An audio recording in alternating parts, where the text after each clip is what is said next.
All right, what's up, y'all? Welcome back. This is another bullish or bullshit episode. While quickly wax poetically on some new Bitcoin news. So today, looking over at the screen, we see that SoFi and Lightspark announced a partnership to do cross-border remittances in the SoFi app, leveraging Lightspark's Lightning infrastructure.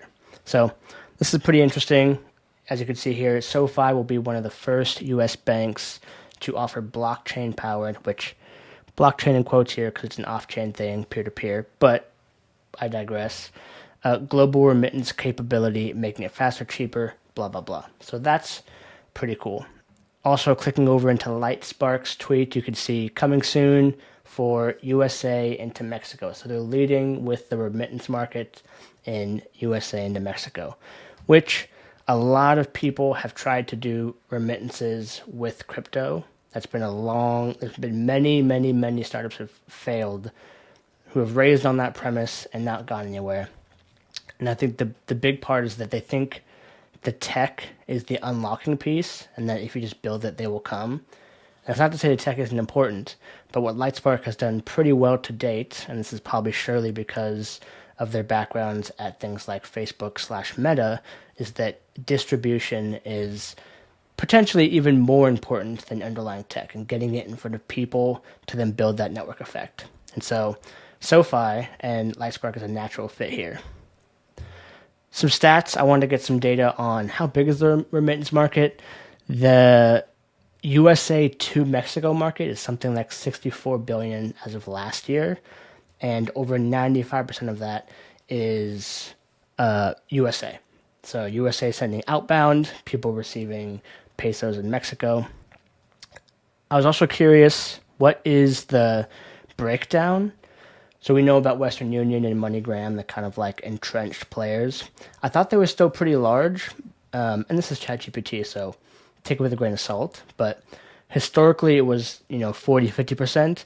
Now that's down to around 15%, and a lot of the new market is these app-based projects. This could be like a Cash App.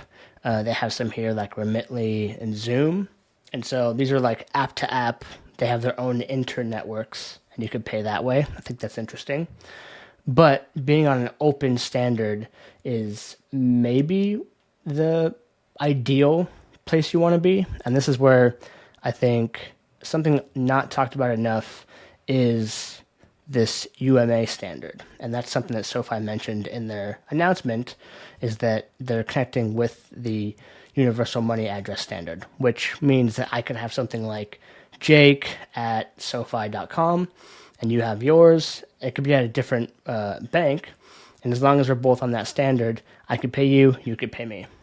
It's important to note that this currently is not how almost any of these work. So like Cash App, for example, has the cash tag, but I can't pay someone on Venmo with that. And so the money symbol on Cash App and the money symbol on Venmo mean different things. So I have my username on both, but there's no central database.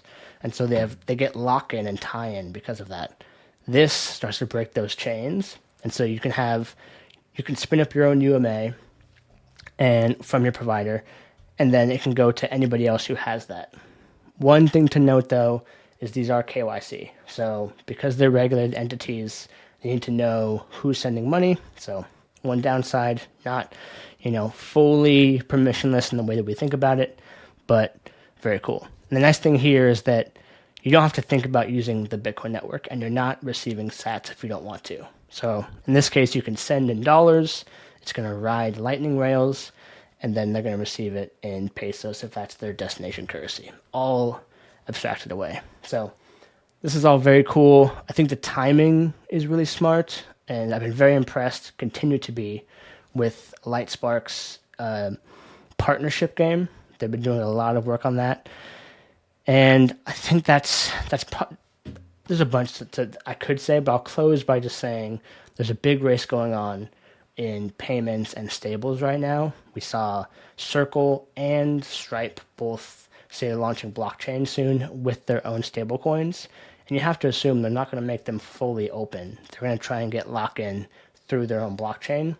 So having someone like Lightspark that although they lean regulated and there's things like KYC, at least the underlying tech is open. So Lightning Network, obviously anybody can use, and anybody at an entity that supports UMA, you can send to. So I think there's a war going on between people like Lightspark and more self-custody Lightning on one side, and then the bases and the stripes and the circles and the Robinhoods on the other. So all that to say, am I bullish or bullshit on this? I'm definitely pretty damn bullish. Despite the small things with KYC and whatnot, I think this is great for SoFi as a forward-thinking, tech-centered bank. And they're in the top 100, but they're pretty small compared to other banks when it comes to assets. This should help them stand out. So I think this is a very cool development.